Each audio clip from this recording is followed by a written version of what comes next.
มกรุบวัดเมียนดอกคุ้งปูระบอบลูกครูลำวัฒนาได้จีประเทียนสมาคมครูเป็นรองนุ่มกัมพูชี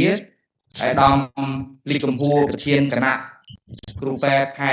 เสียนุเมย์จำได้เทยูดาลินจีกรุบสลายไอ้เรียนโซปีกอร์จราไอ้ดอมสายจาชอนโปลครูแปดไอ้กระเตหนึ่งจีประเทียนนายจุมือตูเตอร์ในทีแปดกาลไม้สาพิตรานอดมีวัตถุมีนาทีนี้จิตีรอบอ่านปีไข่ตะบงขมุม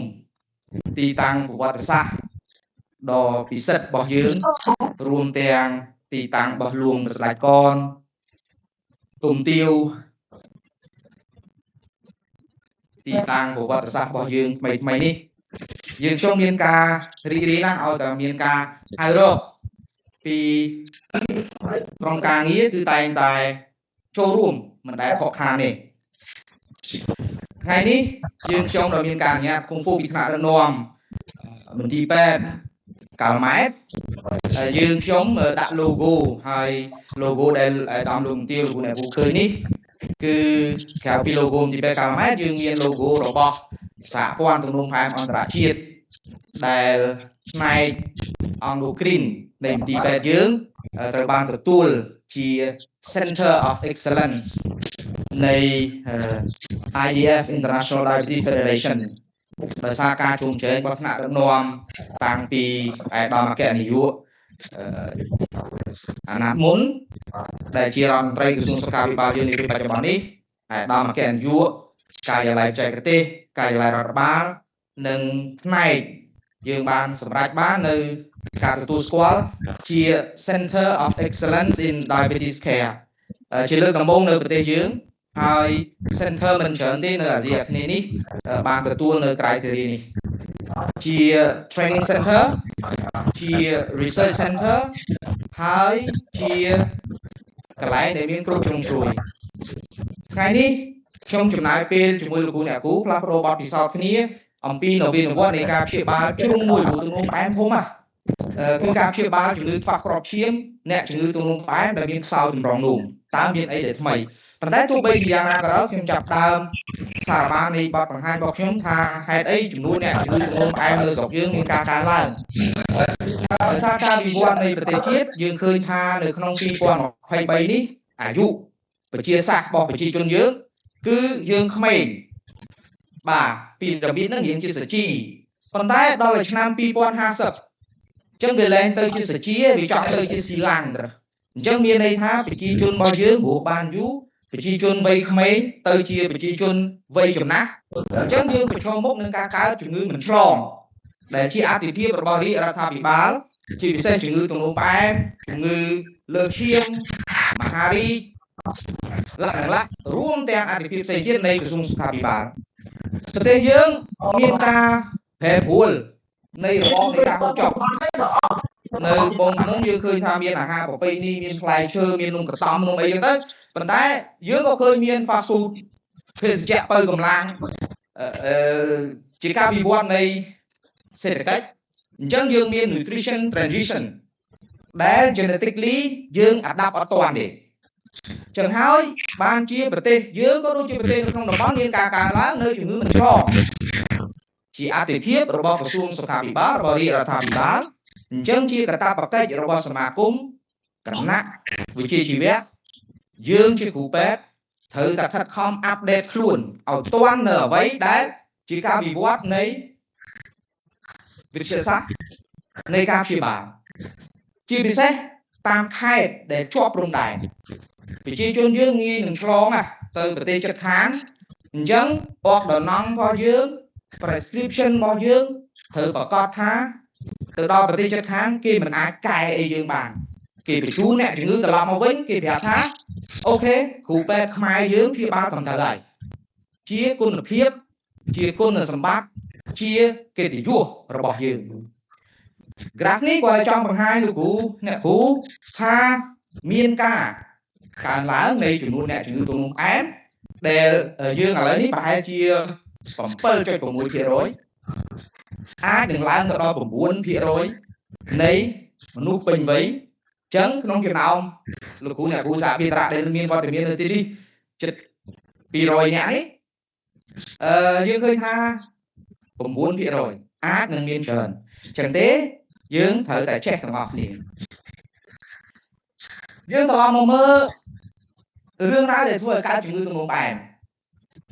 លោកគ្រូអ្នកគ្រូភាគច្រើនចូលចិត្តនិយាយអំពី mechanism ដែលធ្វើឲ្យមាន mechanism ដែលធ្វើឲ្យមានការកើតជំងឺទឹកនោមផ្អែមប្រភេទ2ព្រោះទឹកនោមផ្អែមមានច្រើនប្រភេទឥឡូវយើងនិយាយទឹកនោមផ្អែមប្រភេទ2តាំងពីណាពីណីមកយើងដឹងថាកើតទឹកនោមផ្អែមដោយសារយើងមានខ្វះ insulin insulinopenia insulino resistant នៅនឹងសាច់ដុំនៅនឹងថ្លើមយើងឃើញរូបថ្លើមរូបសាច់ដុំហ្នឹងប៉ុន្តែក៏មានការរកឃើញនៅយន្តការថ្មីដែលធ្វើឲ្យឡើងជាតិស្ករនៅលើអ្នកជំងឺទឹកនោមផ្អែមដែរគឺមាន insulino resistant នៅនឹងខ្លាញ់ tissue adipose ដែលយើងឃើញពាក្យថា increase lipolysis អ្នកជំងឺទឹកនោមផ្អែមធាត់ triglyceride កើនឡើង insulin resistant កាន់តែមានធ្វើឲ្យជាតិស្ករកើនឡើងបន្តមកទៀតគេបានរកឃើញថាមាន insulin resistant មិនត្រឹមតែនៅសាច់ដុំនៅនឹងថ្លើមនៅនឹង tissue adipose នៅក្នុងខួរក្បាលក៏មាន insulin resistant ដែរដែលវាទៅជា impair appetite regulation អ្នកជំងឺមិនសូវបាទគេថាមិនសូវ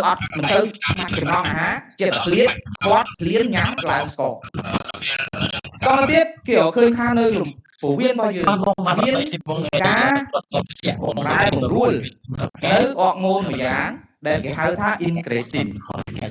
ហើយ incretin នេះវាមានតួនាទីធ្វើឲ្យ insulin ចេញហើយវាជួយកាត់បន្ថយនៅ glucagon ប៉ុន្តែវាបញ្ចេញតែ insulin តែនៅពេលដែលជាតិស្ករខ្ពស់ទេនៅពេលដែលជាតិស្ករមិនខ្ពស់normal វិញលែងមាន action ហើយអញ្ចឹងគេឃើញថាមាននៅថយចុះនៅ incretin effect incretin effect ហ្នឹងគឺមានអរម៉ូនចំនួន2 GLP-1 GIP ដែលយើងឃើញទីថ្មីហ្នឹងគឺមានថាថ្នាំជំនាន់ថ្មីថ្នាំជំនាន់ថ្មីហ្នឹងគឺជំរុញឲ្យមានការបញ្ចេញ insulin មាន action ទៅលើខួរក្បាលឲ្យអ្នកជំងឺអត់ឃ្លានហើយមានការកាត់បន្ថយនៅការបញ្ចេញ glucagon លោកគ្រូអ្នកគូធ្លាប់ឃើញនៅក្នុងប្រព័ន្ធ media ផ្សេងMMO មួយចំនួនគាត់យកអាហ្នឹងទៅផ្សព្វផ្សាយគាត់បកប្រែជាអត្ថបទខ្មែរពីអង់គ្លេសគាត់ចេះអង់គ្លេសអញ្ចឹងយើងជាគ្រូពេទ្យត្រូវតាមឲ្យទាន់ថាស្អីជា incretin ដែលយើងហៅថាថ្នាំចាក់ជំនាន់ថ្មីហើយយើងឃើញថាកំពុងតែពេញនិយមហើយវាជារបត់ថ្មីនៃការព្យាបាលប៉ុន្តែយើងខ្ញុំមើលទីនេះមិនបង្ហាញថាអ្វីដែលថ្មីអ្វីដែលយើងគ្មាននៅក្នុងដៃទេយើងនឹងនិយាយគ្នាអំពីអ្វីដែលយើងគួរពួកគ្រូពេទ្យស្គាល់ទាំងថ្មីចេះទាំង optimal អានេះគេហៅថា optimal នៅក្នុង mechanism ទាំង8ចំណុចដែលធ្វើឲ្យមានការកើនឡើងនៃជាតិស្ករនៅលើអ្នកជំងឺទឹកនោមផ្អែមយើងចេះទាំងអស់គេហៅថា optimal ហើយ molecule ថ្នាំនីមួយៗដែលវាផ្ដោតទៅលើយន្តការ physiopathology គឺមាននៅក្នុងនេះអញ្ចឹងយើងចេះទាំង optimal ប៉ុន្តែ essential ក៏យើងត្រូវចេះដែរព្រោះយើងជាគ្រូពេទ្យមានន័យថាយើងជាអ្នកដោះស្រាយបញ្ហាឲ្យអ្នកជំងឺការសម្រេចចិត្តនៅក្នុងការព្យាបាលប្រកបណាស់ត្រូវតែមានការយល់ព្រមការទទួលយកពីអ្នកជំងឺនិងក្រុមគ្រួសារដែរឥឡូវយើងក៏លេងមើលថ្នាំយើងចូលចិត្តព្យាបាលជំងឺទឹកនោមផ្អែមយើងមើលមេកានីសថ្នាំដែលមានសកម្មភាពនៅលើសាច់ដុំគឺពពួក Chazolidine ថ្នាំដែលមានសកម្មភាពទៅលើ tissue adipose គឺពពួក Chazolidine នៅនឹងខួរក្បាលយើងមានថ្នាំចាក់ចំនួនថ្មីនិង bromocriptine ពីមុនមាននៅស្រុកខ្មែរក្រោយមកក៏បាត់ទៅវិញលែងស្ទើរ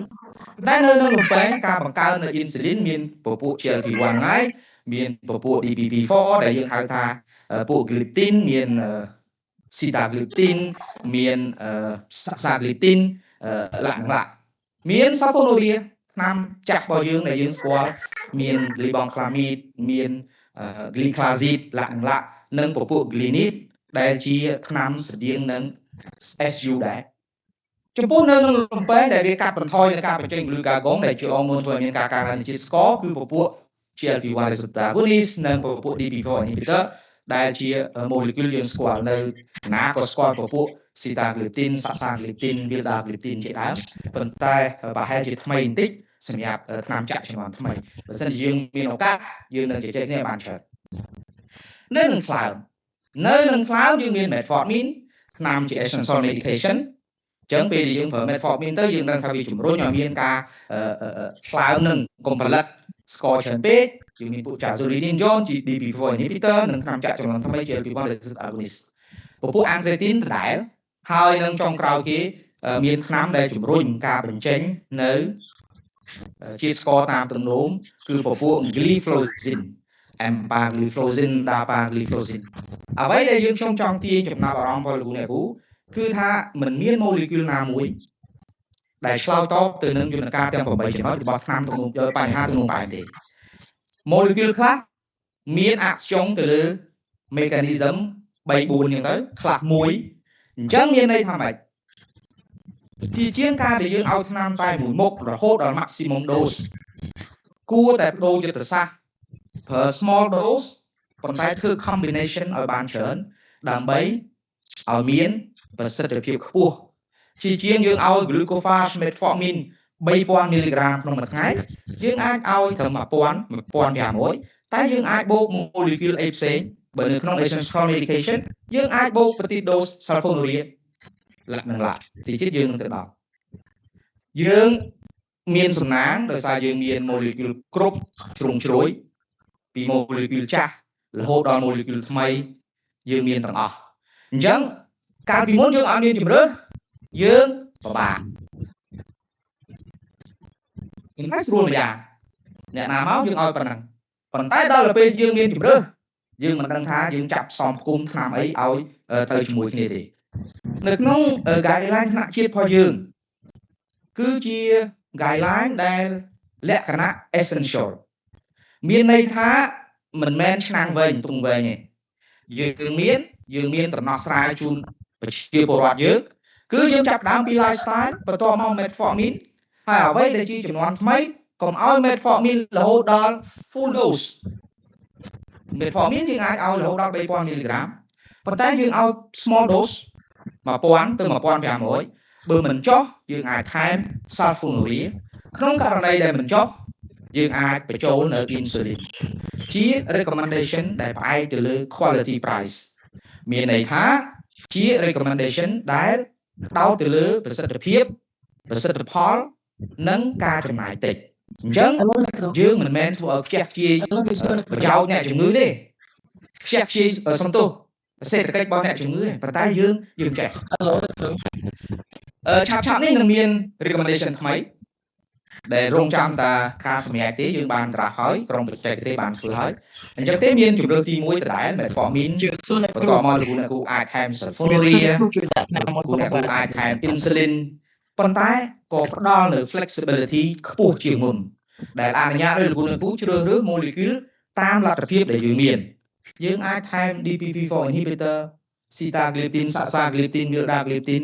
ឬក៏ថែមពពួក gliflozin empagliflozin dapagliflozin នៅក្នុងការព្យាបាលផលលោកអ្នកគ្រូ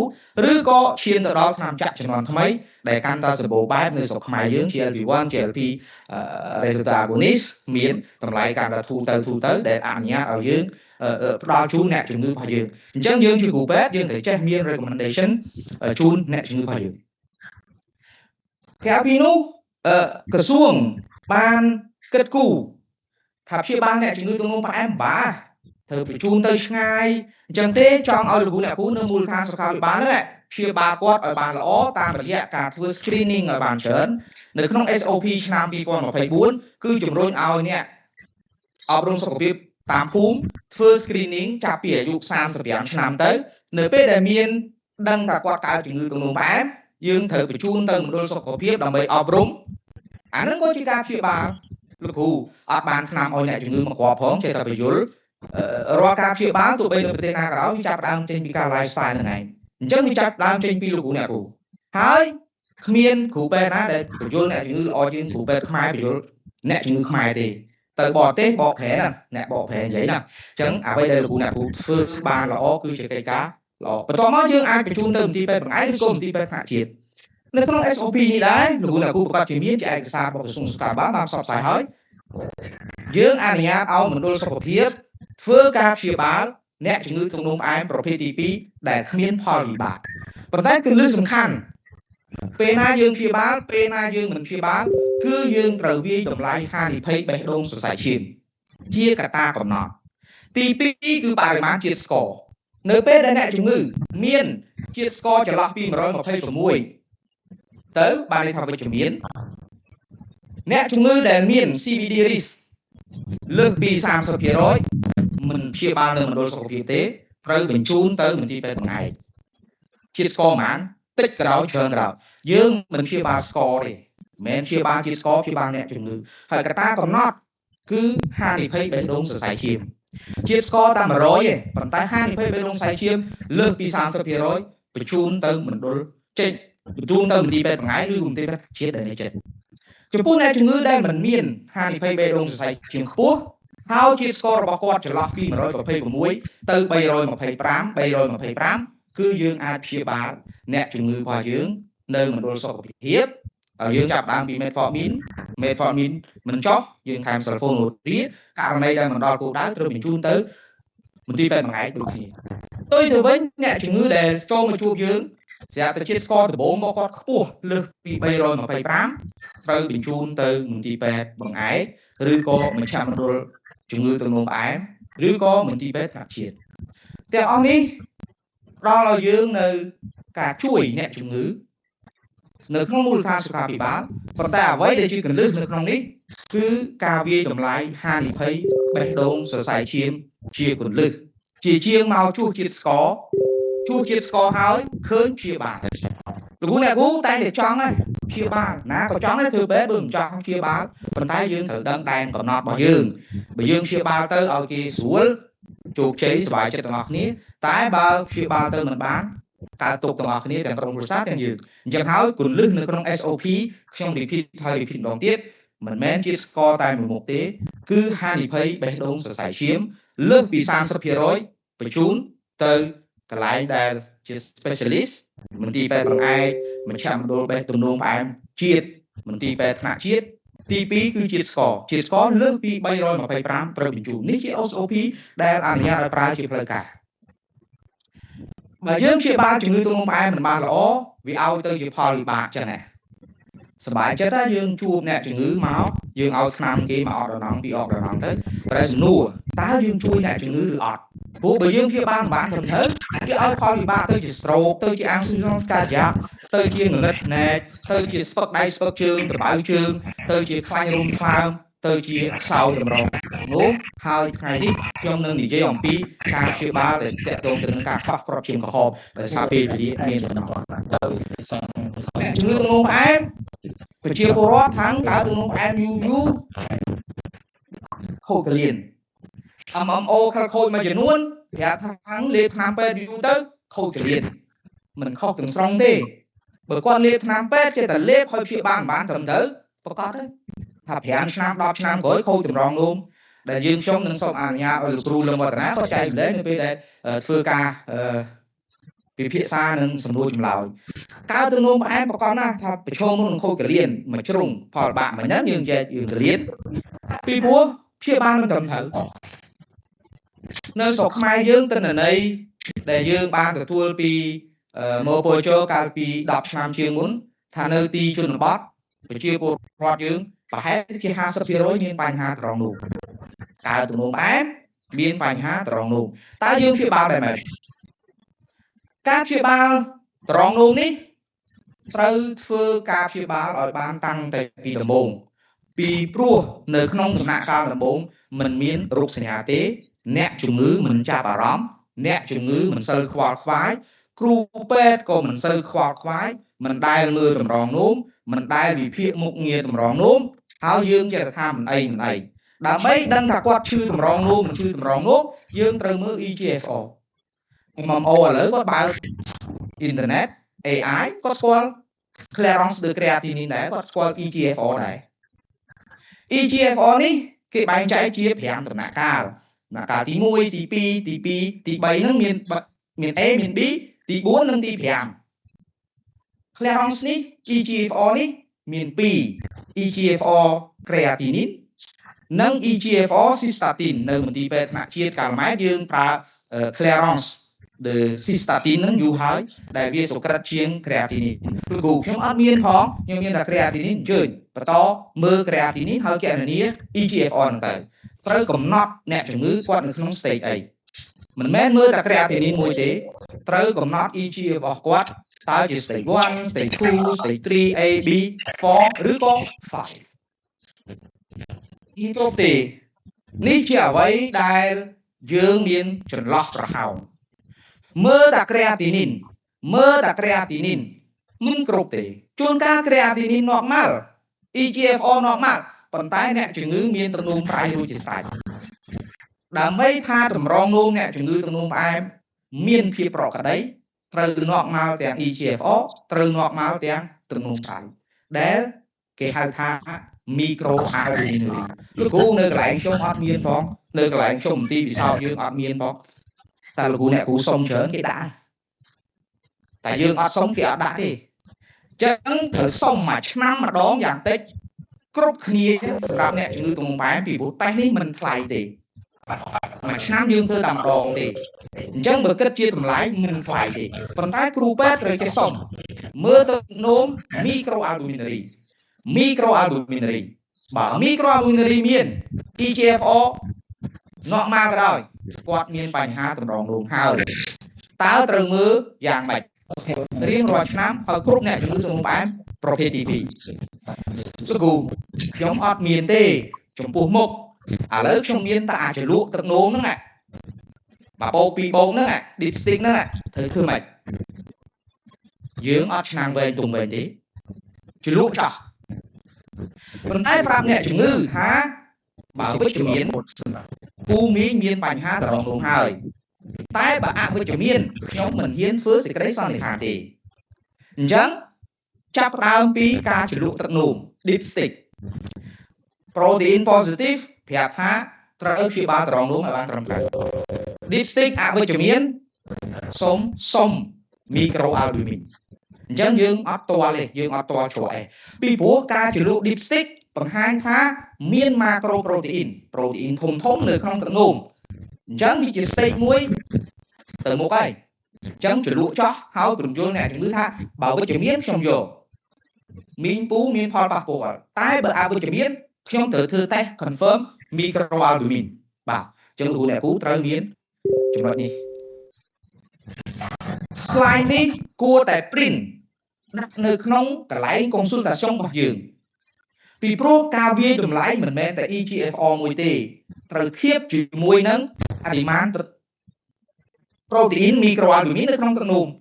ឧទាហរណ៍យើងមើល stage A 3A EGFR គាត់ល្អទេ59ប៉ុន្តែបើគាត់មាន protein ច្រើនគាត់ទៅជាតំបន់ក្រហមហានិភ័យក្រហមអញ្ចឹងដើម្បីងាយស្រួលបញ្យល់ងាយស្រួលការចងចាំលោកគ្រូអ្នកគ្រូ print អានេះមួយទុកក្នុងកន្លែង consultation មន្ទីរពេទ្យរបស់យើងមើល EGFR យើងមើល protein microalbumin ហើយយើង stage អ្នកជំងឺរបស់យើងទៅតាមហានិភ័យរបស់ពួកគាត់យើងមានថ្នាំគ្រប់គ្រាន់នៅក្នុងការព្យាបាលប៉ុន្តែត្រូវព្យាបាលឲ្យបានលឿនទាន់ពេលវេលាយើងមានពពួក gliflozin empagliflozin dapagliflozin ដែលជួយនៅមុខងារតម្រងនោមសម្រាប់អ្នកជំងឺទំនោរផ្អែមបើយើងមានយើងប្រើពួកហ្នឹងប៉ុន្តែកុំភ្លេច molecule មួយចំនួនទៀតដែលយើងមាននៅក្នុងដៃហើយយើងស្គាល់យូរណាស់ហើយគឺពពួក ACE ពួក ARB កុំចោលសម្រាប់អ្នកជំងឺទំនោរផ្អែមនឹកឃើញ molecule ក្រុមនេះមុនសម្រាប់អ្នកដែលមានបញ្ហាលើសឈាមឬក៏មិនលើសឈាមទំនោរផ្អែមប្រភេទ2លើសឈាមគិតរឿង ARB ACE មុននឹងឲ្យបើឲ្យហើយមិនចុះសម្ពាធឈាមនៅតែខ្ពស់អាចថែមពួក amlodipine ថែមអីទៅជៀសវាងការឲ្យ amlodipine ជាជំរឿនដំបូងសម្រាប់អ្នកជំងឺទំនោរផ្អែមប្រភេទទី2នៅពេលដែលយើងមាន ARB losartan telmisartan irbesartan ឬក៏ពពួក ACE inhibitor captopril lisinopril ថោក perangopril លក្ខណៈ ឲ្យក្រុមនឹងមុនសិនគ្រាន់តែថាកំបោក ARB និង ACE ចូលគ្នាបាទចុងក្រោយយើងអាចមាន molecule ទំនើបគឺពពួក mineralocorticoid receptor agonist ដែលជា molecule សម្រាប់ជួយ proteinuria អ្នកជំងឺនៅពេលដែល EGFR គាត់ល្អយើងប្រើបានគឺជួយទប់របស់គាត់ពីព្រោះវាមាន action នៅលើ anti inflammatory ទប់កុំឲ្យតម្រងនោមនឹងមានការប្រែប្រួលករណីដែលលោកអ្នកគ្រូមិនមានពិសោធន៍អាចពិភាក្សាជាមួយនឹងក្រុមគ្រូពេទ្យ specialist របស់ពួកយើងតាម Telegram ក៏បានអីក៏បានធ្វើម៉េចជួយអ្នកជំងឺរបស់យើងគឺពពួក finerenone ដែលអាចជួយអ្នកជំងឺបានយើងត្រូវ start early stage លើពីនោះក៏យើងមានថ្នាំចាក់ជំងឺថ្មីដែលអាចជួយអ្នកជំងឺដែរក្នុងករណីដែលយើងដាក់ SGLT2 ARB finerenone មិនចុះសូមពិចារណានៅក្នុងការ add on ថ្នាំចាក់ជំងឺថ្មីនៅពេលដែលយើងព្យាបាលអ្នកជំងឺទំនោរផ្អែមមិនបានល្អឬក៏ការកើតជំងឺទំនោរផ្អែមនឹងយូរហើយវាធ្វើឲ្យមានការប្រែប្រួលនៅមុខងារតម្រងនោមពេលនោះអ្នកជំងឺប្រឈមមុខនឹងរឿងមួយដែលជារឿងសំខាន់ដែលយើងជជែកគ្នាថ្ងៃនេះគឺការខ្វះគ្រាប់ឈាមក្រហមការខ្វះគ្រាប់ឈាមក្រហមវាធ្វើឲ្យ quality of life របស់អ្នកជំងឺមានការថយចុះអញ្ចឹងហើយយើងត្រូវច្បាស់ឆែកអ្នកជំងឺផងជាពិសេសអ្នកជំងឺដែលមានបញ្ហាតម្រងនោមត្រូវឆែកអ្នកជំងឺហើយរកមូលហេតុថាថៃបានគាត់ខ្វះជំងឺគ្រាប់ឈាមក្រហមហ្នឹងខ្វះគ្រាប់ឈាមក្រហមហ្នឹងអញ្ចឹងយើងអាចជួយគាត់បែបម៉េចយន្តការថ្មីលោកគ្រូពេទ្យចូលចិត្តនៅតាមខេត្តចូលចិត្តនិយាយរឿង mechanism ពីដើមឡើយគេថាការកើតជំងឺទំនោរផ្អែមហ្នឹងសោយតម្រងនោមវាខ្វះអរម៉ូនម្យ៉ាងហៅថា erythropoietin ប៉ុន្តែក៏គេរកឃើញថាមាន factor ថ្មីមួយទៀតគឺ HIF និង HI ដែលវាជា factor មួយ stimulate នៅលើ factor anti inflammatory abscindin ដែលធ្វើឲ្យមានការថយចុះនៃគ្រាប់ឈាមក្រហមតាមរយៈយន្តការ erythropoiesis EPO នឹងដែរអញ្ចឹងភាគច្រើនលើលោកយើងឃើញអ្នកជំងឺខ្វះគ្រាប់ឈាមយើងគិតតែពីទិញថ្នាំគ្រាប់ឈាមយកមកប្រើ recommendation ថ្មីគឺគេអត់ណែនាំអញ្ចឹងទេលោកគ្រូអ្នកគ្រូប្រើថ្នាំថ្មីតឡើងគ្រាប់ឈាមមិនក្រោយបើលោកគ្រូអ្នកគ្រូមិនបានកែជាតិដែកនៅក្នុងខ្លួនអ្នកជំងឺទំនោរផ្អែមខ្សោយតម្រងនោមទេគឺមិនបានផលទេរឿងទី1ដែលលោកគ្រូអ្នកគ្រូគិតនៅក្នុងការជួយរឿងការខ្វះគ្រាប់ឈាមក្រហមនៅលើអ្នកជំងឺទំនោរផ្អែមគឺការបំពេញជាតិដែកត្រូវបងឈាមមើលជាតិដែកបំពេញជាតិដែកឲ្យបានត្រឹមត្រូវទើបការព្យាបាលថ្នាំដំឡើងគ្រាប់ឈាមក្រហមមានប្រសិទ្ធភាពយើងខ្ញុំទុកពេល discuss គ្នា slide នេះសូមអធិស្ឋានយ៉ាងទូចតិចប៉ុន្តែអ្វីដែលត្រូវចងចាំអ្នកជំងឺទំនោរផ្អែមខ្សោយតម្រងនោមខ្វះគ្រាប់ឈាមក្រហមមើលជាតិដែកសិនជាតិដែកគ្រប់បានយើងធ្វើការព្យាបាលទៅបានជោគជ័យការព្យាបាលជាតិដែកនេះវាមាន2ដោយសង្ខេបថ្នាំគ្រាប់ឬក៏ថ្នាំចាក់អញ្ចឹងយើងនឹងឃើញថាថ្នាំគ្រាប់ហើយថ្នាំចាក់ខុសគ្នាមិនស្រួលថ្នាំគ្រាប់អត់ពិបាកលើកលែងតែករណីមួយចំនួនដែលអ្នកជំងឺគាត់មានបញ្ហា absorption លោកអ្នកគ្រូត្រូវពិចារណានៅក្នុងការប្រើថ្នាំចាក់អញ្ចឹងនៅមណ្ឌលមូលដ្ឋានសុខភាពតាមយើងកន្លែងយើងមន្ទីរពេទ្យបង្អែកឬក៏អីឲ្យជាតិដែកគ្រាប់បើមិនចុះពេលវេលាដែលត្រូវបញ្ជូនទៅ specialist បាទពីព្រោះការចាក់ជាតិដែកវាអាចមាន effect undesirable ដែរដែលខ្ញុំគិតថាជាទូនីតិរបស់គ្រូពេទ្យឯកទេសអញ្ចឹងយើងនៅមូលដ្ឋានសុខាភិបាលនៅតាមមន្ទីរពេទ្យបង្អែកខ្វះគ្រាប់ឈាមក្រហមខ្សោយតម្រងនោមទឹកនោមផ្អែមបំពេញជាតិដែកសិនមើលជាតិដែកហើយបំពេញជាតិដែកតាមរយៈថ្នាំគ្រាប់មិនចុះត្រូវពិចារណាបញ្ជូនដើម្បីទទួលថ្នាំជាតិដែកប្រភេទចាក់ថ្នាំមានច្រើនប្រភេទទៀតយើងត្រូវពិចារណានៅលើមូលហេតុបើព្យាបាលទៅជាតិដែកគ្រប់គ្រាន់ហើយតែគ្រាប់ឈាមក្រហមនៅតែមិនល្អត្រូវមើលតើគាត់មាន infection ទេអ្នកជំងឺនឹងលេបថ្នាំបានល្អទេអ្នកជំងឺនឹងមានលាងឈាមទេព្រោះលាងឈាមក៏បាត់គ្រាប់ឈាមដែរអ្នកជំងឺមានជំងឺមហារីករួមជាមួយទេអ្នកជំងឺមានបញ្ហាអរម៉ូនទេអ្នកជំងឺមានបាត់គ្រាប់ឈាមតាមលាមកទេហើយនឹងអ្នកជំងឺមានបញ្ហាខ្វះវីតាមីនដទៃទៀតអញ្ចឹងត្រឡប់មកវិញត្រូវព្យាបាលអ្នកជំងឺឲ្យគ្រប់ជ្រុងជ្រោយដែរយើងមិនមែនព្យាបាលជំងឺទេយើងព្យាបាលអ្នកជំងឺ បន្តទៀតយើងនិយាយអំពីការព្យាបាលពីមុនជំរឿរបស់យើងគឺថ្នាំចាក់លោកអ្នកគូស្គាល់ខ្ញុំមិនចំណាយពេលទេខ្លះចាក់3ដងក្នុងមួយអាទិត្យខ្លះចាក់1ដងមួយអាទិត្យខ្លះចាក់មួយអាទិត្យ2អាទិត្យម្ដងដែលជាថ្នាំចាក់វាជា first line គាត់ថាវាមានតម្លៃថ្លៃហើយវាត្រូវចាក់ពិបាកនៅក្នុងការដឹកជញ្ជូនដាក់តាមខ្លួនប៉ុន្តែលោកអ្នកគ្រូក៏ត្រូវស្គាល់ថាយើងអាចមានថ្នាំចាក់ជំនាន់ថ្មីហ្នឹងដែរអញ្ចឹងក្រៅពីជំរឿននេះយើងគាត់ចង់បង្ហាញអំពី algorithm ដដែលដែលងាយស្រួលចាំ detail លោកអ្នកគ្រូអាចយកទៅមើលតាមក្រោយជំងឺទឹកនោមផ្អែមខ្វះគ្រាប់ឈាមត្រូវមើលជាតិដែកខ្សោយត្រង់នោមខ្វះគ្រាប់ឈាមត្រូវមើលជាតិដែកបំពេញជាតិដែកហើយបានពិចារណានៅក្នុងការប្រើប្រាស់ថ្នាំដំឡើងគ្រាប់ឈាមដែលមានជាថ្នាំចាក់និងចុងក្រោយនេះគឺយើងមានជាថ្នាំគ្រាប់អាចមានថ្នាំមួយគ្រាប់មួយថ្ងៃដូចគ្នាឬក៏មួយអាទិត្យ3គ្រាប់ដូចគ្នាអញ្ចឹងលោកអ្នកគ្រូត្រូវស្គាល់ថាថ្នាំតម្លើងគ្រាប់ឈាមមិនមែនមានតែចាក់ទេគឺមានថ្នាំគ្រាប់ដែរប៉ុន្តែយើងត្រូវស្គាល់ថ្នាំនេះត្រូវប្រើវាឲ្យចំប្រអប់ដដែលជាថ្មីម្ដងទៀតខ្ញុំនិយាយច្រើនដងហើយសោតម្រងនោមទឹកនោមផ្អែមខ្វះគ្រាប់ឈាមត្រូវបំពេញជាតិដែកសិនបើលោកអ្នកគ្រូលោតមកប្រើថ្នាំចាក់ក្តីថ្នាំគ្រាប់តម្លើងគ្រាប់ឈាមថ្មីក្តីដល់មិនបានបំពេញជាតិដែកមិនបានផលនោះទេហើយការបំពេញជាតិដែកសាមញ្ញងាយស្រួលតាមមាត់បើតាមមាត់មិនដល់គោលដៅត្រូវធ្វើ assessment ជាពេលវេលាដែលត្រូវបញ្ជូនហើយដំប្រធានគណៈខេត្តត្រង់ឃុំលោកបញ្ជាក់ច្បាស់ណាថាការបញ្ជូនត្រឹមត្រូវក៏ជាសមត្ថភាពល្អរបស់យើងដែរបាទអញ្ចឹងបើត្រូវទៅដល់ជាតិដែកសូម្បីតែខ្ញុំមិនដែលជាតិដែកទេខ្ញុំរាប់អានលោកគ្រូលឹមវឌ្ឍនានឹងតកាណាដល់ចាក់លោកគ្រូជួយផងអញ្ចឹងគាត់ specialist គាត់ចាក់ទៅបាទគាត់ចាក់ជួយទៅ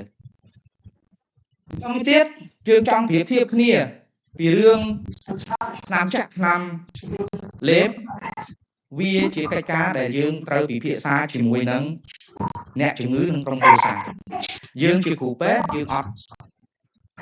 លីងភ្លងតាមក្រុមហ៊ុនថ្នាំទេព្រោះក្រុមហ៊ុនថ្នាំគាត់ស្អីរបស់គាត់ក៏ល្អដែរប៉ុន្តែយើងត្រូវចេះមើលប្រអប់អញ្ចឹងជួយក៏បានសងខ្យាក៏បានប៉ុន្តែកុំភ្លេចយើងជាគ្រូពេទ្យយើងដឹងយើងចេះប្រើថ្នាំនោះឲ្យត្រូវប្រអប់ហើយប្រឹក្សាជាមួយនឹងអ្នកជំងឺបើគាត់ខ្លាចមជុលប្រចាំអាថ្នាំគ្រាប់ពីមុខអត់មានជំរឿនទេត្រូវតែចាក់តែបើគាត់គិតថាខ្លាចយើងប្រចាំតាមជាក់ស្ដែងអញ្ចឹងគន្លឹះយើងស្គាល់អនុវត្តទៅតាម guideline ប៉ុន្តែត្រូវមានការចូលរួមពីអ្នកជំងឺផងដែរប្រៀបធៀបគ្នាវាស្រួលប៉ុន្តែស្រួលឬក៏លំបាកគឺត្រូវពឹងផ្អែកទៅលើការពិភាក្សាទៅលើអ្នកជំងឺនិងក្រុមគ្រួសារយើងសំខាន់យើងដឹងអ្វីដែលថ្មីព្រោះកុំឲ្យដឹងថាថ្នាំឡើងគ្រាប់ឈាមមានតាថ្នាំចាក់ទៀតវាមានថ្នាំថ្មីហើយ pharma company ភាគច្រើនគេនឹងយកមកបន្តទៀតដើម្បីជាជំរើស alternative ដល់លោកអ្នកប៉ុន្តែទោះបីជាយ៉ាងណាក៏ដោយការព្យាបាលអ្នកជំងឺនៅក្នុងសម័យនេះចោលមិនបានទេរឿង technology ហើយក៏ឆ្លៃរបស់គុណសាជាថ្មីដល់អាប្រធានគណៈខេត្តធំឃុំដែលអនុញ្ញាតឲ្យយើងជជែកពិភាក្សាផ្ដល់ជូននៅព័ត៌មានអំពីអ្វីដែលយើងបានធ្វើនៅទីពេទ្យយើងសមាគមទំនោរផ្អែមបច្ចេកវិទ្យាខ្ញុំមិនមែនជាប្រធានសមាគមទំនោរផ្អែមទេតែជាសមាគមទំនោរផ្អែមនិងបច្ចេកវិទ្យាយើងបានផលិតជា app អ្នកគ្រូវាយទៅនៅក្នុង App Store Play Store download app នេះទៅមានគ្រប់ complete អញ្ចឹងឲ្យអ្នកជំងឺយើង download ទៅវាយតែអក្សរខ្មែរទឹកនោមផ្អែមចេញ app នេះមកហើយ download ទៅយើងបញ្ចូលផងអ្នកជំងឺផ្ដល់ព័ត៌មានតាមរយៈ app នេះបានគ្រប់ជ្រុងជ្រោយផងដែរអញ្ចឹងជា digital solution មួយនិយាយពីការវិវត្តនៃ technology សម្រាប់អ្នកជំងឺទឹកនោមផ្អែម insulin ណាលោកអ្នកគ្រូអ្នកខ្លះមិនទាន់ហ៊ានប្រើថ្នាំចាក់អ៊ីនស៊ូលីនផងដែលថ្នាំចាក់អ៊ីនស៊ូលីនក៏ឃើញជាង100ឆ្នាំហើយ1921ឥឡូវយើង2025ហើយ2021វា100ឆ្នាំឥឡូវជាង100ឆ្នាំបន្តមកទៀតក៏ឃើញលំពេងសិប្បនិមិត្តនៅឆ្នាំ1980លំពេងសិប្បនិមិត្តពីដើមម៉ាស៊ីនធំប្រព័ន្ធប៉ូឌៀមដែលខ្ញុំឈរពីមុខនេះពីក្រោយនេះក្រោយមកគេឃើញម៉ាស៊ីនតាមដានជាតិស្ករឥឡូវគេលែងជួយចុងដៃទៀតហើយគេ នឹងស្មា CGM បានពីអាទិត្យ MMO online ហ្នឹងគឺថាស្គាល់បកស្រាយបញ្យលជាងគ្រូពេទ្យទៀតអញ្ចឹងយើងជាគ្រូពេទ្យតើស្គាល់អានឹងដែរបន្តមកទៀតគេមានហៅថាលំពេងសបនិមិត្តស្វ័យប្រវត្តិ hybrid closed loop system គេមាន insulin pump អញ្ចឹងទៅគេមានអា CGM ហ្នឹងទៅ CGM ហ្នឹងវាបញ្ជា connect គ្នាស្ករច្រើន pump ហ្នឹងពុះច្រើនទៅស្ករតិច pump ហ្នឹងបន្ថយ DB មកគឺមានតាំងពី2016ជាតាដែលយើងគួរឲ្យចាប់អារម្មណ៍ដោយមានការញ៉ាំពីថ្នាក់ដឹកនាំយើងបានចាប់ដើម technology center យើងឲ្យដូចគេដូចឯង insulin pump នៅកាមេយើងតាំងពី2021អញ្ចឹងលោកគ្រូអ្នកគ្រូជ្រាបជាព័ត៌មាន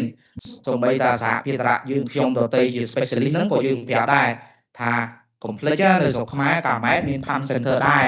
កុំឲ្យទៅក្រៅប្រទេសហើយអត់ដែលមានអត់ដែលស្គាល់អញ្ចឹងនិស្សិត endocrine ត្រូវតែឆ្លងកាត់កាលម៉ែដើម្បីរៀនពី insulin pump ព្រោះតែចេញទៅក្រៅប្រទេសគេនិយាយពីហ្នឹងហើយខ្ញុំទៅក្រៅប្រទេស2006កាលនោះយើងមិនទាន់មានទេទៅដល់គេនិយាយពី pump គេនិយាយពី CGM ដូចដឹកគោមើលទូអញ្ចឹងប៉ុន្តែឥឡូវអត់ទេកូនសិស្សចេញពីកាម៉ែចេញពី center របស់យើងទៅស្គាល់ CGM ហើយយើងមាន Virtual Diabetes Clinic ដែលជា platform interact ជាមួយនឹងអ្នកជំងឺបានជោគជ័យមានន័យថា diabetes care នៅរាជធានីភ្នំពេញយើងមានទាំងអស់ហើយយើងហៅថា holistic treatment នៅ center របស់យើងមានម៉ាស៊ីន detect ភ្នែក detect ប្រព័ន្ធវិញ្ញាណស្ពឹកសពុនដៃជើង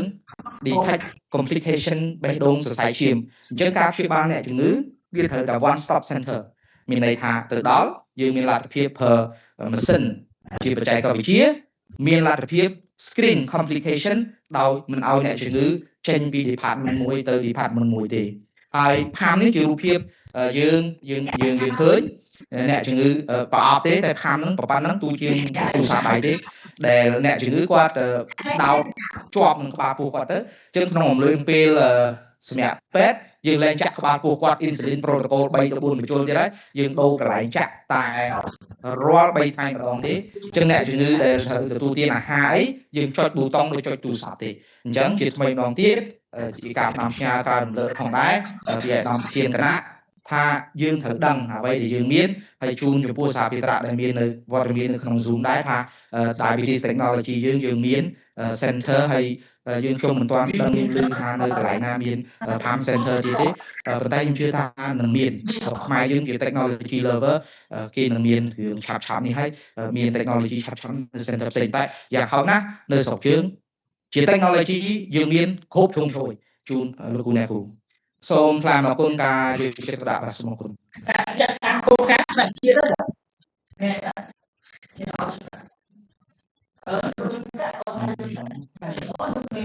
សូមអរ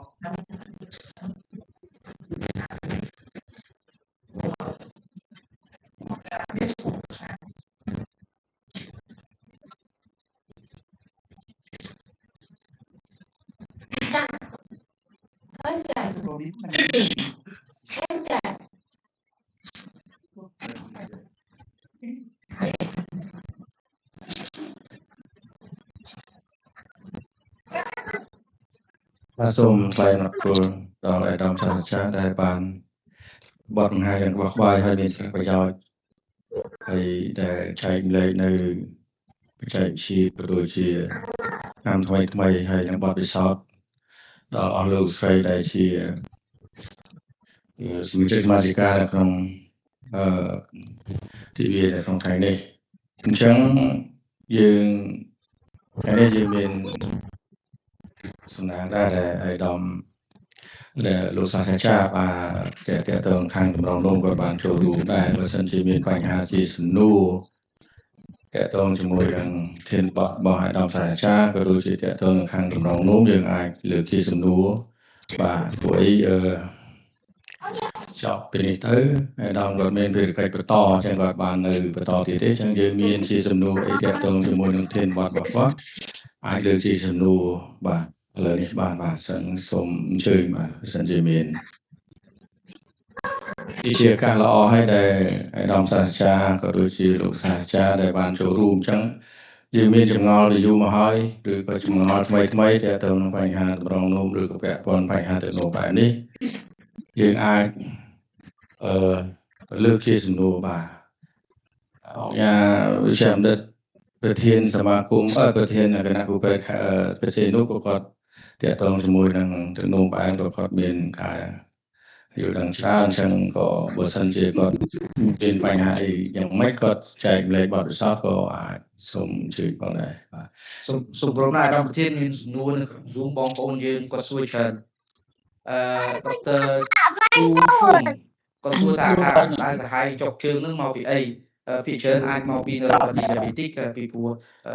លើកជាតិស្ករយូរទៅវាប៉ះពាល់ដល់អ្នករីហ្វ្រេចធ្វើឲ្យកុំវិសុងអ្នកធ្វើមានការថយចុះប៉ុន្តែតែកុំជាមេផ្សេងទៀតព្រោះក្នុងករណីអ្នកចុកជើងអាចទីពូលមើលពូលនៅចុងជើងតើបើពូលបាត់ប្រយ័ត្នរឿងអារីប៉ាទីចំពោះការវាយតម្លៃហានិភ័យបេះដូងសរសៃឈាមដុកទ័រលឹមពៅគាត់សួរធ្វើម៉េចលើស 30% នៅក្នុងនិយមរបស់ក្រសួងយើងមាននៅក្នុងនិយមថ្នាក់ជាតិរបស់យើងមានអាយុ BMI waist circumference cholesterol អញ្ចឹងលោកអ្នកគ្រូ download ទៅហើយយកមកដាក់នៅមុខ cabinet consultation របស់យើងបន្ទប់ហើយយើងវាតម្លៃហ្នឹងទៅពេលនោះដឹងបើលើសពី 30% សូមមេត្តាកុំព្យាបាលនៅមណ្ឌលសុខភាពដែលគ្មានវិជ្ជបណ្ឌិតបើមណ្ឌលសុខភាពមានវិជ្ជបណ្ឌិត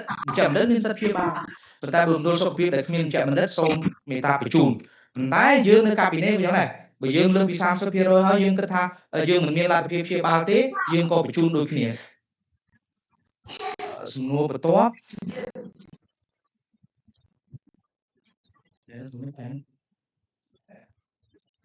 ក្នុងករណីដែលមានមីក្រូអាល់ប៊ូមីនហើយដុកទ័រច័ន្ទខឿនមីក្រូអាល់ប៊ូមីនមានន័យថាប៉ះពាល់តម្រងនោមទោះបី EGFR ល្អក៏ដោយប៉ុន្តែមិនមែនរាល់មានបញ្ហាទំនោរប្រៃម៉ៃក្រូអាល់ប៊ូមីនសិតតែទំនោរផ្អែមទេគ្រាន់តែភាគច្រើនលោកអ្នកគ្រូត្រូវមើលភ្នែកបើមានបញ្ហាតម្រងនោមហើយមានបញ្ហាបាតភ្នែកសឹងថា 90% មកពីទំនោរផ្អែមហើយតែបើមានបញ្ហាបាតភ្នែកទេត្រូវប្រឹក្សាបន្តរកមូលហេតុហើយការរកមីក្រូអាល់ប៊ូមីននេះគឺជាការជួយអ្នកជំងឺណាស់ម្សិលមិញខ្ញុំជួបដុកទ័រហ៊ានរាវីជាគ្រូពេទ្យព្យាបាល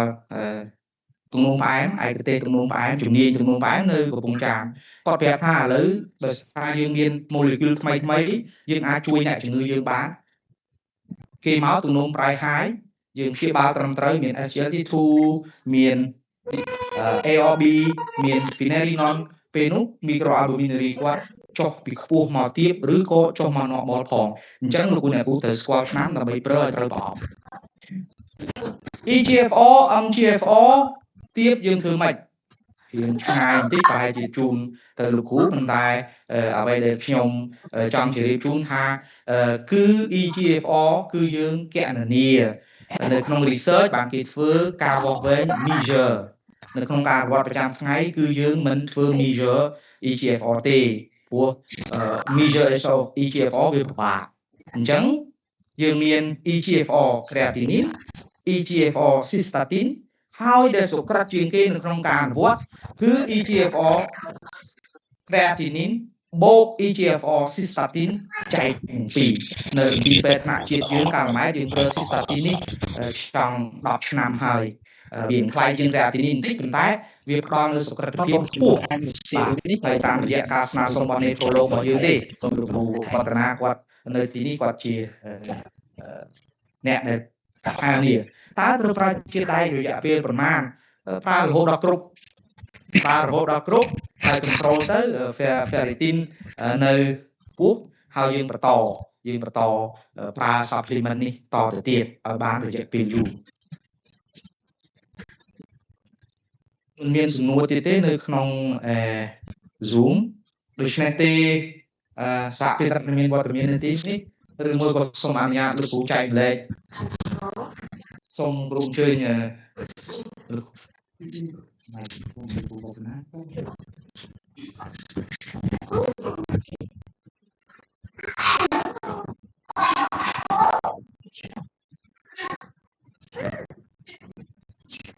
ឆ្លៀតក្នុងតែមានចំណេញពេលវេលាដុកទ័រសុនសំគាត់សួរអ្នកជំងឺប្រើផាំនឹង ច្រើនទេអ្នកជំងឺដែលចូលគេងពេទ្យនៅទីពេទ្យកាលម៉ែរៀងជាន់ទី6គឺយើងដាក់ផាំទាំងអស់ជាជាងព្រោះជាជាងយើងចុះក្បាលពោះគាត់អាំងស៊ូលីនគាត់មួយថ្ងៃ3ទៅ4បញ្ជុលជួនកាលអ្នកខ្លះយើងទាំង CGM ទៀតអញ្ចឹងនៅរបស់យើងមិនបាច់ទៅជួសចុងដៃច្រើនដងស្គាល់លោកចេញចូលទូរស័ព្ទដៃចូល dashboard ហើយរាល់ពេលភាសាបាយយើងបញ្ជាតែខំទៅអ្នកជំងឺ quality of life អ្នកជំងឺស្រួលហើយ well control ព្រោះ insulin វា infusion flexible ទៅតាមពេលវេលាដែលយើង set ហើយអញ្ចឹងអ្នកជំងឺដែលរាល់អ្នកជំងឺដែលសម្រាប់ពេទ្យយើងប្រើផាំមានប្រហែលជា10នាក់ដែលគាត់ប្រើផាំនៅផ្ទះដោយសារតម្លៃនៅថ្លៃតែតម្លៃវាជារឿងទី2ទេរឿងទី1នៅក្នុងការប្រើប្រាស់ផាំគឺអ្នកជំងឺមានសមត្ថភាព manage ផាំដូចយើងប្រើ smartphone នេះបើយើងអត់ចូលចិត្តចុច smartphone ទេយើងគ្រាន់តែចុចទទួលចុចលើកទេយើងអត់បាច់ប្រើ smartphone ទេអញ្ចឹងអ្នកជំងឺត្រូវចេះស្រឡាញ់ផាំព្រោះផាំនោះនៅជាប់ខ្លួនគាត់មានសមត្ថភាពវិជ្ជាហើយគាត់ស្រឡាញ់អញ្ចឹងក្រៅអំពីការចំណាយមន្ទីរពេទ្យជួយមន្ទីរពេទ្យអត់ឲ្យទិញផាំទេផាំថ្លៃ3-4 ពាន់អញ្ចឹងយើងអាចចែកជួលពីមន្ទីរពេទ្យក្នុងតម្លៃមួយដែលថោកជាងបំផុតប៉ុន្តែគ្រូពេទ្យត្រូវ screen ក្រៃធារាមួយគឺ screen តើអ្នកជំងឺនឹងមានសមត្ថភាពលទ្ធភាពជាពិសេសសមត្ថភាពនៅក្នុងការបញ្ជាផាំនោះទេបាទអ្នកជំងឺភាគច្រើនចង់បានផាំយកទៅប្រើនៅផ្ទះប៉ុន្តែធ្លាក់ដោយសារអីយើង evaluate អាចចំណុចហ្នឹងសូមជឿលោកគ្រូ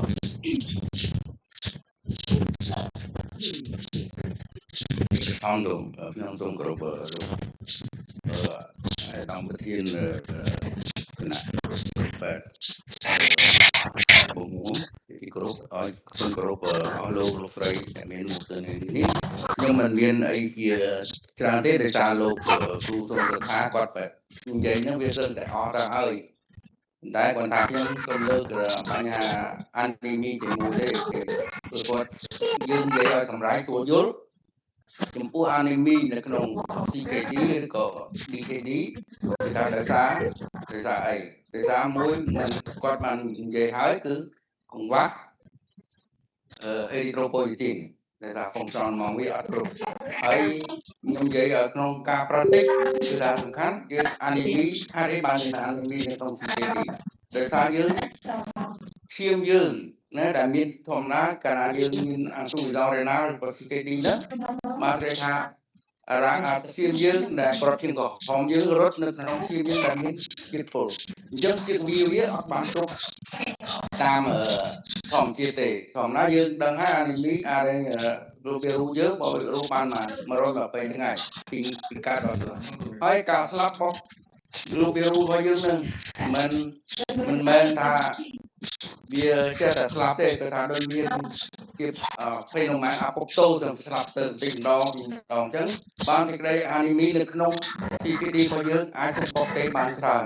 ខុសពីអានីមីដទៃអ្នកខ្លះរហូតដល់អ៊ីម៉ូក្លូប៊ីនមានសល់តែ4គាត់អាចសពទេបានតែគាត់ថា CD បន្តិចរួចអញ្ចឹងហើយការព្យាបាលរបស់យើងទីនេះហើយមានទៀតនៅក្នុងបទនឹងហើយមកលោកសុំថាក៏គាត់មានហើយគឺថាវាមានអានីមីតាម Emory Warpath ដែលយើងអត់ដឹងអត់ចាប់អារម្មណ៍នៅក្នុងការបត់ជើងធំរបស់យើងថ្ងៃជំងឺរបស់យើងអត់ដឹងថាគាត់ Emory តាមលិមុខរបស់គាត់ទេក៏ប៉ុន្តែការបាត់បង់នៅក្នុង CKD របស់យើងគឺបាត់បង់លើកពីអ្នកជំងឺយើងធម្មតាដែលគ្មាន CKD អញ្ចឹងក៏ជាបញ្ហានេះដែរហើយទីខ្លះយើងរកអត់ឃើញទេថាខ្ញុំជួបច្រើនបំផុតហើយដែលខ្លះអានីមីគាត់និយាយមិនក៏អត់ឡើងដែរសួរគាត់ថាបត់ជើងធំធម្មតាតាមរកចុះឡើងបានគាត់ថាមានអេម៉ូរ៉ូអ៊ីនបានយើងអាហ្នឹងអញ្ចឹងក៏យើងបាត់ដងអត់ដឹងដែរអញ្ចឹងយើងការព្យាបាលហើយមួយទៀតរឿងចាំបាច់ត្រូវគាត់និយាយពេលមុនដែរគេចាំបាច់ទៅទាំងពីរនឹងឯងពេលហើយនឹងអេរីត្រូប៉ូទីនឥឡូវវាចេញដល់ឆ្នាំអាណាំគ្រាប់ឥឡូវនេះគេថាស្រួលដែរប៉ុន្តែវាមានផលប៉ះពាល់វាដែរមិនថាអីទេគាត់ថាជាទូទៅការប្រើពួកយើងតាមចាក់វាល្អមួយយ៉ាងដែរក៏ប៉ុន្តែវាមានផលប៉ះពាល់ត្រង់បបាក់កូនសែលវេទៅតាណាដាច់សែនហ្វ្រោ ណែអត់ទូទៅកដាក់ក្នុងទុំទៅកខូចគុណភាពអញ្ចឹងបានឥឡូវហ្នឹងមើលកន្លែងណាដែលយើងគាត់ពិបាកនឹងកុំស្អាវេអាចគាត់ប្រើថ្នាំគ្រាប់បានប៉ុន្តែថ្នាំគ្រាប់ក៏មិនជាថ្លៃជាងថ្នាំចាក់ដែរថ្នាំចាក់ខ្លះដល់$50-$60មួយសារ៉ាថ្នាំគ្រាប់លើបានមិនថ្លៃប្រហែលទេក្នុងមួយខែយើងអស់បើប្រៀបធៀបទៅអស់សឹងតែថ្នាំចាក់តាមសារ៉ាក៏មានដែរហើយខ្ញុំសូមមានយោបល់តែប៉ុណ្ណឹងតែលើក សូមអរគុណណាស់លោកគ្រូអ្វីដែលយើងដកស្រង់ខ្លឹមសារនៅអនុសាសន៍ដ៏មានអត្ថន័យរបស់លោកគ្រូគឺថាយើងស្គាល់ថ្នាំកុំជឿក្រុមហ៊ុនថ្នាំមកឃោសនាហើយអ្វីដែលល្អគឺការចូលរួមជាមួយនឹងគណៈវិជ្ជាជីវៈការចូលរួមជាមួយនឹងសមាគមព័ត៌មានដែលលោកគ្រូទទួលបានគឺជា scientific មិនមាន bias ទេព្រោះខាងណាគេបោះគេល្អដែរហើយអញ្ចឹងទៅយើងស្គាល់ប្រអប់របស់យើងដឹងចំហួយនឹងសង្ខាមិនអ្នកណាជាអ្នកណាទេប៉ុន្តែអ្នកសម្រេចចិត្តយើងស្គាល់កំភ្លើងដែលយើងកាន់ហើយយើងស្គាល់ការសម្រេចចិត្តរបស់ក្រុមគ្រួសារអ្នកជំងឺបាទបើមានអាស៊ីតហ្វូលិកនិងជាតិដែកសម្រាប់ដុកទ័រស្រេងហាក់ស្រួលយើងប្រើបានមិនជាចំណោទទេបាទសហភាពរដ្ឋដែលមានវត្តមាននៅទីនេះមានជាសំណួរមានជា comment បងប្អូន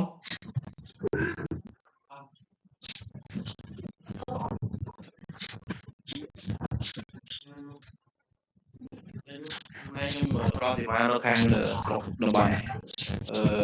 យើងជួបច្រើនមានច្រើនអ្នកជំងឺដែលគាត់ចូលមកទប់គ្រូខ្ញុំមានច្រើនគាត់ចូលមកជាជំងឺកាត់ចុងច្រើនបានហើយវាចូលមកដល់ anime severe ម្ដងអានដល់យ៉ាបែបសញ្ញារីកគ្នាផ្សេងមកពីច្រើនគឺខ្ញុំតែងតែយល់គាត់មកទីពេលខែរបស់យើងការព្យាបាលបន្តការដែលគាត់ធ្ងន់ធ្ងរតាមប្រការគាត់ពីច្រើនគាត់អត់មានមូលហេតុគាត់អត់ដឹងថាខ្លួនឯងបញ្ហាទេដល់មកជួបយើងពីបាន check មើលទៅឃើញ anime severe មើលជាបន្តទៅឃើញអាំងសំរៀនផ្សេងមាននេះយកបានផងស្គរអត់នឹងខ្ពស់ផងទៅខ្ញុំគាត់ដឹងថាអូសារភាពជាគាត់លើខ្លួនហ្នឹងគាត់ចឹងកន្លែងនេះខ្ញុំចង់ឲ្យគ្រូពេទ្យគាត់មួយចំនួនដែលគាត់បានអត់បាន check បានគ្រប់ជ្រុងជ្រោយគឺថាអ្នកជំងឺមួយចំនួនគឺថាគាត់មកដល់យើងចាប់ដាក់រោងឯងទៅពីបញ្ហាឃើញជាច្រើនគឺមានបញ្ហាចឹងខ្ញុំមានប៉ុណ្ណឹងអរគុណណាស់ដើម្បីជួយបងប្អូនប្រជាពលរដ្ឋយើងត្រូវព្យាបាលអ្នកជំងឺឲ្យបានល្អតាំងតែពីដំបូងខ្ញុំជឿថាសហភាពត្រៈយើងដែលមានវត្តមាននៅទីនេះនឹង1000អ្នកនៅក្នុង Zoom ជាមិនផុតពីការព្យាបាលអ្នកជំងឺទំនោរផ្អែមទេការព្យាបាលអ្នកជំងឺទំនោរផ្អែមជាពិសេសនៅប្រភេទទី2ត្រូវ screen ឲ្យបានគ្រប់ជ្រុងជ្រោយតាំងតែពីដំបូងដូចខ្ញុំជម្រាបអញ្ចឹងកាលពីដើមយើងអត់មានថ្នាំដែលព្យាបាលទំនោរប្រៃនៅលើអ្នកជំងឺទំនោរផ្អែមប្រកាយទេឥឡូវយើងមានហើយចឹងទេជួយ screen ជួយព្យាបាលឲ្យបានត្រឹមត្រូវជាពិសេសដើម្បីដឹងថាគេអត់មានបញ្ហាត្រង់នោះត្រូវមើល EGFR ត្រូវមើលទឹកនោមប្រៃមីក្រូអាល់ប៊ូមីនអរគុណណាស់ថៃហុងដែលចែកលេខយើងនៅសល់ពេលវេលាសូមចែកដល់ប្រធានបាទមានបងប្អូនមានសំណួរបាយទេអត់តើតជាមួយនឹងធានបននេះបាទជាការដែលយើងអាចសួរបានទាំងទឹកនោមផ្អែមតាក់ទងជាមួយខាងតម្រងនោមបាទអញ្ចឹងសូមឲ្យអស់លោកស្រីទាំងអស់អាចជាលើកជាសំណួរមកលោកតាមសាស្ត្រាចារ្យក៏នឹងឆ្លើយជូនបាទ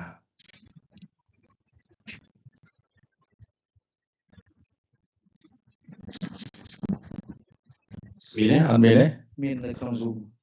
មាន Zoom ណាបាទទៅច័ន្ទធឿនក៏សួរថាតើ exercise lower urine microalbumin ទេមែនតើទៅអ្នកដែលធ្វើ exercise ខ្លាំងនៅពេលដែលយើងមានឃើញ microalbumin positive ជួនកាលវា false positive ដែរបានន័យថាវា fake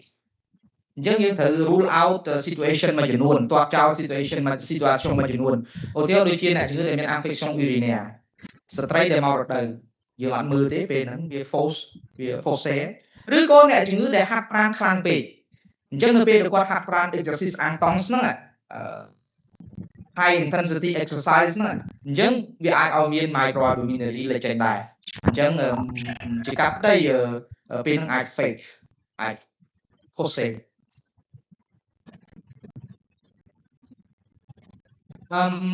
ចំពោះដុកទ័ររដ្ឋសូម៉ាលីក៏សួរថា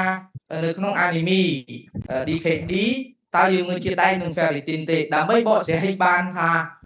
មានកង្វះជាតិដែកយើងត្រូវមើលទាំងពីរហ្នឹងបាទជួនកាលមើលទាំងពីរហ្នឹងមិនដឹងចំគ្រប់ផងព្រោះដែក fer ដែលយើងមើលគឺជា fer ដែលក្នុងសរសៃឈាម ferritin គឺជា stock នៅក្នុងខ្លួនរបស់យើង fer អាចចុះអាចឡើងទៅតាម situation ផ្សេងៗមាន inflammatoire អីចឹងទៅ inflammation situation malaria inflammatoire ឬក៏ inflammation chronic អីអញ្ចឹងយើងអាចដើម្បីងាយស្រួលបកប្រែយើងត្រូវមើលជួនកាលយើងអាចត្រូវមើលដល់ capacity de filtration transferrin មួយទៀតដើម្បីគ្រប់ជ្រុងជ្រោយប៉ុន្តែបើសិនលោកអ្នកគ្រូអាចមើលដុកទ័ររដ្ឋសូម៉ាលីបើអាចមើលទាំង fer ferritin បានគឺជាកិច្ចការគួរ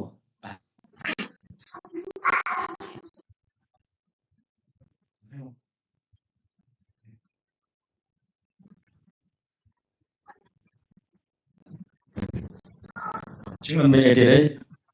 បាទមានទេយើងនឹងបន្តទៅប្រធានបទថ្មីមួយទៀតបាទសូមថ្លែងអរគុណបាទសូមអរគុណបាទសូមសរុបថ្លែងអរគុណយ៉ាងជ្រាលជ្រៅព្រោះអាដាមសាស្ត្រាចារ្យដែលបានចំណាយពេលវេលាដ៏មានតម្លៃអញ្ជើញមកចែករំលែកនៅបទពិសោធន៍ថ្មីជូនដល់សមាជិកសមាជិកានៅក្នុង TV ពិសាខេត្តបូមុំយើងទាំងមូលក៏ដូចជានៅតាម Zoom ផងដែរបាទសូមគោរពជូនពរដល់សាស្ត្រាចារ្យមានសុខភាពល្អហើយទទួលបាននូវជោគជ័យគ្រប់ពេលកាយបាទសូមអរគុណបាទជាបន្តសូមក្រុមជើញលោកវិជ្ជបណ្ឌិតសមុទ្ថាធ្វើបទបង្ហាញតើតើនឹងជាបទរបស់លោកហើយនឹងសូមអញ្ជើញលោកវិជ្ជបណ្ឌិតឯកទេសថេយូដាលីនបាទជាទីអាសនៈបាទសូមក្រុមជើញ